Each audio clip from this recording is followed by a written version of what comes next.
nazad.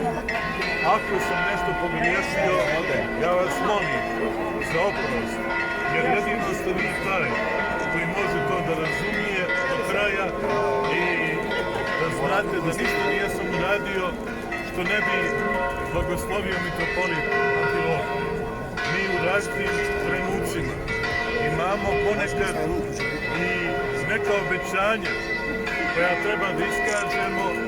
Mene jedino je zavjet mitropolije Crnogorsko-Primorske, Svetog Petra Cetinskog, Svetog Vasilija Ostroškog i naravno kapela na Lovćinu koja je simbol nečega što smo svi morali da shvatimo da smo sada izgubili jedan od najvažnijih blagoslova Crne Gore.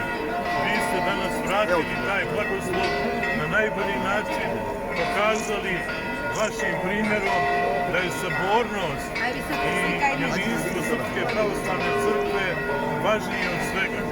Što se tiče temeljnog ugovora, ja vam sad obećavam da ćemo mi to riješiti na najbolji mogući način na zadovoljstvo i Srpske pravoslavne crkve i države Crne Gore.